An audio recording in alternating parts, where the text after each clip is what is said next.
কিভাবে দোকানদারি করবো, এত বাকি বুকি পড়ে গেছে, এটা বলার বাইরে। ভাতিজা, হ্যাঁ কাকা। লেখালুকা ঠিক মতো দেখছস তো?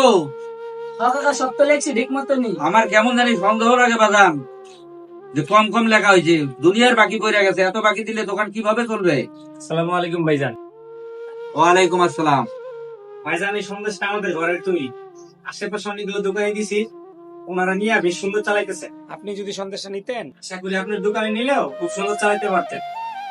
ভাইজান আপনি জানতো এমনি খুব সমস্যা আছি, ওই বাকি বুকি দিয়ে খাতার অবস্থা 12টা বাজাইছে ভাই, আমি রাখবো না কোনো মাল। ভাইজান, মালটা রাখেন, আশা করি আপনার দোকানে খুব ভালো চলবে। আর যদি মালটা না চালাইতে পারেন, আমি মালটা ফেরত নিয়ে যাবো। তারপর আপনি একটা বক্স রাইখা দেখেন কেমন চলে। ভাই আমি রাখতে পারি, আমি কারণ বিভিন্ন কোম্পানির মাল রাখি, মাল রাখে মাল বেচে একটা মালের টাকা দেয় আর একটা মালের টাকা আমার কাছে থাকে। যদি এরকম হয় তাহলে এক বক্স দিয়ে যান, দেখি চালায় চলে কিনা। আসলে ভাইজান, কিভাবে যে বলি, আমি তো নতুন ব্যবসায়ী আর আমার পুঁজিও কম। তবে ভাইজান আমি দিতে পারি। আসলে আপনি যদি প্রতিদিনের টাকাটা প্রতিদিন ক্লিয়ার করে দেন, সেক্ষেত্রে আমার প্রতিদিনের নিত্য প্রয়োজনে যে পণ্যগুলা প্রয়োজন হয়, সেগুলো কিনে আমি নতুন করে নতুন আপনাদেরকে দিতে পারি। তো ভাইজান, ঠিক আছে ভাইজান, একটা বক্স রাখেন, যদি ভালো হয় আবার রাখেন। আচ্ছা ঠিক আছে ভাইজান, দিয়ে যান, কিন্তু মাল বেচে তারপরে টাকা পাবেন। কাকা, মাল ভেনিবেন, দাম জিগেলেন না? আচ্ছা ভাই, তোমার এই সন্দেশের দাম কত? আসলে ভাইজান, বাইরের সন্দেশ 300 টাকা কেজি বিক্রি করে, আমি এটা আমার নিজস্ব ঘরে তৈরি করি, 250 করে দিতেছি। আশা করি সন্দেশটা খুব সুন্দর চলবে আপনার দোকানে। আচ্ছা ঠিক আছে অঙ্কন, সন্দেশটা রাখো।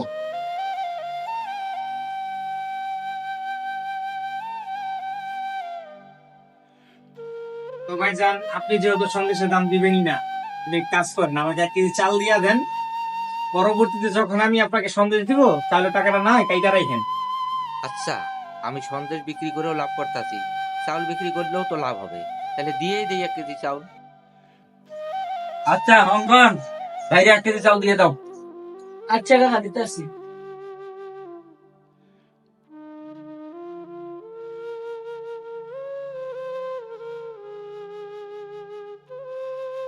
এই তো ভাই আপনার চালটা। ঠিক আছে ভাইজান, আমি তাহলে আজকের মতো আসি। আসসালামু আলাইকুম ভাইজান।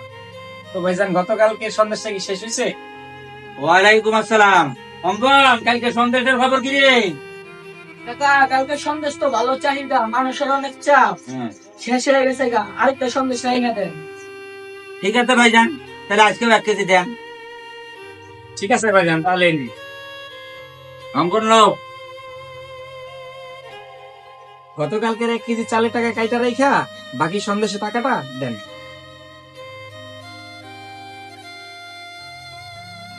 তাহলে আমি এই যে 1 কেজি চাউলের দাম কাইটে রাখছি, আর এই বাদ বাকি টাকাটা নেন। তো ভাইজান আজকে কি নিবেন? ভাইজান তাহলে কাজ করেন, আজকে আমাকে 1 কেজি চাল দিয়ে দেন। অঙ্কন, 1 কেজি চাউল দিয়ে দাও। আচ্ছা দিতে আসি। আচ্ছা ভাই, তাহলে আমি আজকের মতো আসলাম।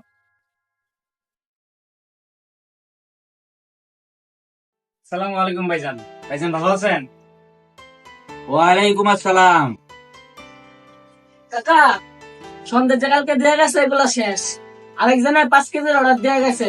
আর সন্দেশ কিন্তু ইদানিং অনেক খুব ভালো চলতেছে। তাহলে আপনি বেশি করে সন্দেশ লইয়া মোট সব মিলে 8 কেজি রাইয়া দেন, তাহলে ভালো হইব। আচ্ছা,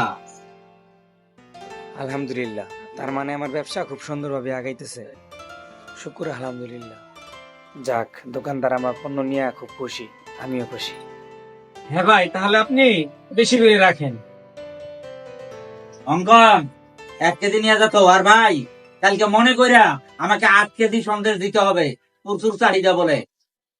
হ্যাঁ হ্যাঁ ভাইজান, ইনশাল্লাহ আপনি আপনাকে 8 কেজি দিব। কিন্তু ভাইজান, একটা কথা বলতাম। আচ্ছা বলেন, কি কথা বলবেন? আসলে ভাইজান, আপনি তো জানেন আমি অল্প পুঁজি নিয়ে ব্যবসা শুরু করছি। আমি আপনাকে 8 কেজি মাল দিতে পারবো, কিন্তু আপনি আমাকে কিছু টাকা অ্যাডভান্স যদি করেন, সেক্ষেত্রে আমার দিতে সুবিধা হবে। জানেন তো, অল্প টাকা পুঁজি আমার। এদিকে আমার মা অসুস্থ, ওনার পিছনে অনেক টাকা খরচ করতে হইতেছে। তো আপনি যদি আমাকে কিছু টাকা দিতেন অগ্রিম, সেক্ষেত্রে আপনি কৃষকের সহজেই মালটা দিতে পারতাম। আচ্ছা, সন্দেশ তো ভালোই চলতেছে, অল্প কটা টাকা দিয়ে দেই, যদি ওনার কিছুটা উপকার হয়। আচ্ছা ঠিক আছে, আমি মাল কটা বিক্রি করে তোমাকে সন্ধ্যার সময় আমি টাকা দিয়ে দেবো। ঠিক আছে ভাইজান, আমি তাহলে সন্ধ্যায় আসি। হ্যাঁ এ ভাই দাঁড়া, এই সিটারি ব্যবসা কতদিন যাবত করতেছেন? কেন ভাই, কি হয়েছে? কোনো সমস্যা হয়েছে কি? হাজরিমি করতেছেন? সন্দেশ কতটুক দিচ্ছেন? কেন ভাই, আমি তো সন্দেশ 1 কেজি করে দিতেছি। ফাজলিমি করেন? এনে সন্দেশ 1 কেজি দিচ্ছেন না? এই ফাজলিমি বাদ দেন। কি ভাই, তার মানে এতদিন আপনি আমার ঠকাইছেন ওজনে? না ভাই, আমি কখনো ওজন কমাই নাই ভাই, আমি 1 কেজি করে দিছি ভাই। 1 কেজি করে দিচ্ছেন, তাহলে এইবার লোকটা কইতেছে কেন যে ওজনে কম দিচ্ছেন? কতটুকু করে দিতে ভাই আপনার ওজনে? আমার সন্দেশ দিয়ে গেছে 1 কেজি করে। আজকে আমি ওজন দিয়ে দেখি 900 গ্রাম। এটা কি সিটারি ব্যাপারই না? ভাই আপনাকে আমি ভালো মানুষ মনে করছিলাম, তার মানে প্রতিদিন আমাকে 100 গ্রাম করে কম দিচ্ছেন। এই অঙ্কন বান ধরে। ভাই ভাই আমি কিছু করি নাই ভাই, ভাই বা আপনি বিশ্বাস করুন ভাই, আমি এরকম কাজ করি নাই ভাই। আই কাকা রশিদ আলমছে ওই লগে লাঠি দেবেন তো। ভাই ভাই আমি কিছু করি নাই ভাই। কিছু খরচ নাই মানে? প্রতিদিন 100 গ্রাম করে সন্দেশ কম দিচ্ছ, আবার বলতেছ কিছু খরচ নাই? আগে আমার কথাটা শুনেন ভাই, আমি কোনো কিছু করি নাই ভাই, আপনি একটু কথাটা শুনেন আমার ভাই। হ্যাঁ ভাই, ও কি বলে না বলে তারপরে ওর বিচারটা করি। এই অঙ্কন স্যার, দেখি কি বলে। আসলে ভাই, আমার ঘরে মাপার জন্য কোনো কিছু নাই, দুইটা বাটি দিয়া একটা পাল্লা বানিয়ে নিছি, এবং এই ভাইয়ের কাছ থেকে প্রতিদিন আমি 1 কেজি করে চাল নেই। ওই চালটা এক পাশে রাখি এবং আরেক পাশে আমার সন্দেশ দিয়ে মাপি, মাপার পর হচ্ছে আমি প্যাকেটজাত করি। তো এইভাবে নিয়ে আমি প্যাকেটজাত করতাম।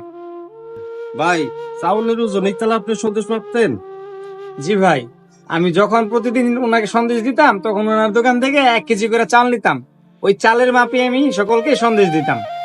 ভাই, আমি ভাবছিলাম আপনি খারাপ মানুষ, তা আপনি খারাপ না, খারাপ হইতেছে এই দোকানদার।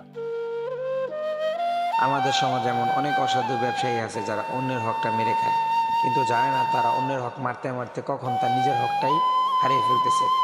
ভিডিওটি ভালো লাগলে অবশ্যই লাইক কমেন্ট শেয়ার করে দিয়ে পাশে থাকবেন। অসংখ্য ধন্যবাদ।